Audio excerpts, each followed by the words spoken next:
안녕하세요. 이상호 목사입니다. 총회 구역공과 해설, 오늘은 제9과 준비하시는 하나님이십니다. 성경 본문은 창세기 22장 9절에서부터 14절까지 말씀입니다.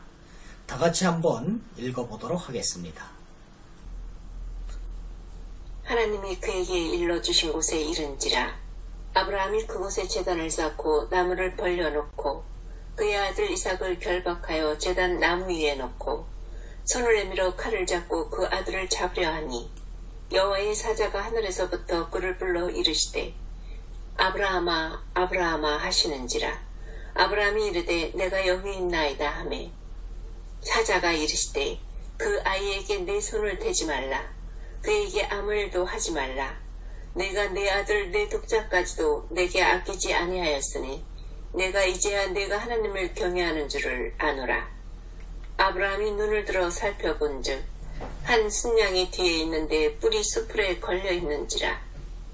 아브라함이 가서 그 순양을 가져다가 아들을 대신하여 번제로 드렸더라. 아브라함이 그 땅 이름을 여호와 이레라 하였으므로 오늘날까지 사람들이 이르기를 여호와의 산에서 준비되리라 하더라.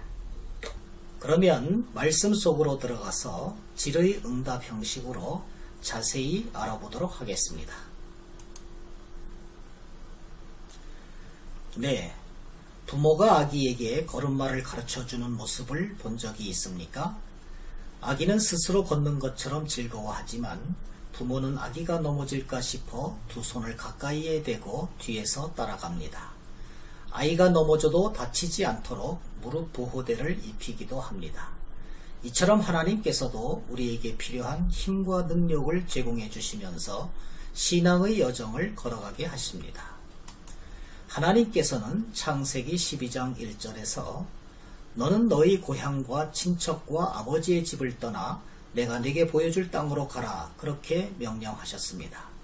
그리고 이제 창세기 22장 2절에서 또다시 내 아들 내 사랑하는 독자 이삭을 데리고 모리아 땅으로 가서 내가 네게 일러준 한 산 거기서 그를 번제로 드리라고 말씀하십니다.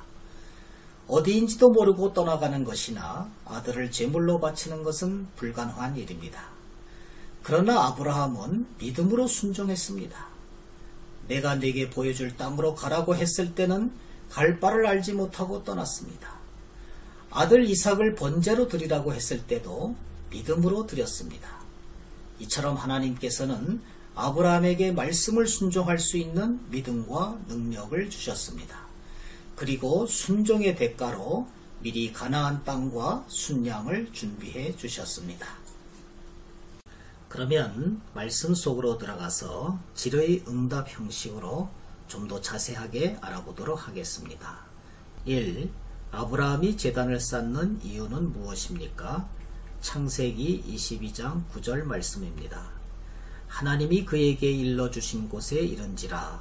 이에 아브라함이 그곳에 제단을 쌓고 나무를 버려놓고 그의 아들 이삭을 결박하여 제단 나무 위에 놓고, 이 말씀에 제단을 쌓고 또 이삭을 결박하여 제단 나무 위에 놓고 이런 말씀을 통해서 볼 때에 아브라함이 제단을 쌓는 이유는 제사를 지내기 위함인 줄로 믿습니다. 하나님은 아브라함에게 모리아 땅의 한 산으로 가서 제사를 지내라고 합니다. 100세에 낳은 아들 이삭을 죽여서 제물로 바치라고 합니다. 그런데 이 말씀은 하나님이 아브라함에게 주신 언약의 말씀과 맞지 않는 것처럼 보입니다. 하나님은 내 몸에서 날 자가 내 상속자가 되리라 하시고 하늘을 우러러 무뼈를 셀 수 있나 보라 내 자손이 이와 같으리라고 하시면서 번성을 약속하셨습니다. 그런데 하나밖에 없는 이삭을 죽이면 어떻게 자손이 번성할 수 있겠습니까? 물론 아브라함에게는 살해의 여종 하갈로부터 얻은 이스마엘도 있었지만 하나님은 분명 이스마엘은 아니라고 하였고 이삭에게서 나는 자라야 내 씨라 부를 것임이니라고 하셨습니다. 이처럼 언약의 말씀과 하나님의 명령이 앞뒤가 맞지 않는 것처럼 그렇게 보이는 상황 속에서 아브라함은 하나님의 언약의 말씀을 믿고 순종했습니다. 이삭을 제물로 바쳐도 하나님이 다시 살리실 줄로 생각했습니다. 이를 히브리서 11장 18절과 19절에서는 다음과 같이 증거합니다. 내 자손이라 칭할 자는 이삭으로 말미암음이라 하셨으니 그가 하나님이 능히 이삭을 죽은 자 가운데서 다시 살리실 줄로 생각한지라. 순종은 믿음의 열매입니다. 2. 여호와의 사자가 이삭을 어떻게 부르고 있습니까? 하는 문제입니다. 창세기 22장 12절 말씀. 사자가 이르시되 그 아이에게 내 손을 대지 말라. 그에게 아무 일도 하지 말라. 내가 내 아들 내 독자까지도 내게 아끼지 아니하였으니 내가 이제야 내가 하나님을 경외하는 줄을 아노라. 여호와의 사자가 이삭을 어떻게 부르고 있습니까? 했으니까 내 아들 내 독자까지도 내 아들 내 독자라고 부르고 있습니다. 이삭은 아브라함이 100세에 얻은 유일한 아들이었습니다. 아브라함에게 있어서 이삭은 그의 전부이기에 그의 생명을 주더라도 아깝지 않았을 것입니다. 하지만 하나님은 그런 이삭을 갖다 바치라고 합니다. 이는 후에 일어날 놀라운 사건을 예표합니다. 그건 바로 하나님께서 독자이신 예수님을 우리에게 제물로 주신 십자가 사건입니다. 이를 요한복음 3장 16절에서는 다음과 같이 증거합니다. 하나님이 세상을 이처럼 사랑하사 독생자를 주셨으니 이는 그를 믿는 자마다 멸망하지 않고 영생을 얻게 하려 하심이라. 우리는 이 사건을 통해서 하나님께서 우리에게 행하신 사랑이 얼마나 위대한지를 깨닫게 됩니다. 3. 여호와께서는 이삭을 대신하여 무엇을 번제로 드리게 하십니까? 창세기 22장 13절 말씀입니다. 아브라함이 눈을 들어 살펴본 즉 한 순양이 뒤에 있는데 뿔이 수풀에 걸려 있는지라. 아브라함이 가서 그 순양을 가져다가 아들을 대신하여 번제로 드렸더라. 순양을 번제로 드린 것을 볼 수가 있습니다.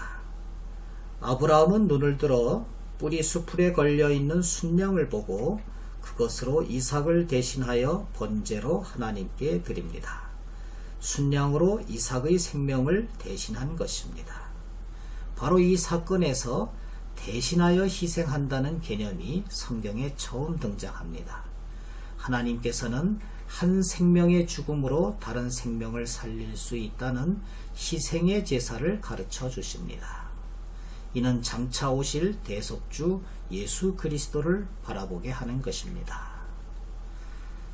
로마서 5장 18절과 히브리서 10장 10절 말씀에 보면은 예수 그리스도께서 우리 죄를 대신해서 십자가에 죽으시고 그러므로 말미암아서 우리가 생명을 얻고 거룩함을 얻었다는 말씀이 나타나 있습니다. 4번 아브라함은 이삭을 대신하여 순양을 번제로 드린 그 산에서 하나님을 어떤 분으로 부릅니까? 창세기 22장 14절 말씀. 아브라함이 그 땅 이름을 여호와 이레라 하였으므로 오늘날까지 사람들이 이르기를 여호와의 산에서 준비되리라 하더라. 여호와 이레라고 부르고 있습니다. 아브라함은 모리아 땅의 산에서 수풀에 뿔이 걸려있는 순양을 보고 그것을 가져다가 제사를 드립니다. 그리고 그 땅 이름을 여호와 이레라고 부릅니다. 이는 여호와의 산에서 준비된다는 뜻입니다. 여호와의 산은 예루살렘에 있는 성전산을 가리킵니다. 훗날 이 모리아 땅은 다윗이 여호와를 위해 아라우나에게서 샀으며 그리고 거기서 제사를 드렸습니다. 또한 솔로몬에 의해서 예루살렘 성전이 건축되었고 제사가 드려졌습니다. 그리고 마침내 그곳 골고다에서 예수 그리스도께서 십자가에 달려 돌아가심으로 완전하고 영원한 제사가 이루어졌습니다. 하나님은 언제나 미리 준비하시는 분입니다. 하나님은 아브라함에게 하나님이 능히 이삭을 죽은 자 가운데서 다시 살리실 것이라는 믿음을 갖게 하셨고 또한 이삭을 대신하여 번제로 드릴 순양을 준비하셨을 뿐만 아니라 장차 나타날 영원하고 완전한 제사까지 준비해 주셨습니다. 결론적으로 우리는 하나님은 우리의 구원을 준비해 주시고 이루어 가시는 분이라는 것을 알아야만 되겠습니다. 감사합니다. 안녕히 계십시오.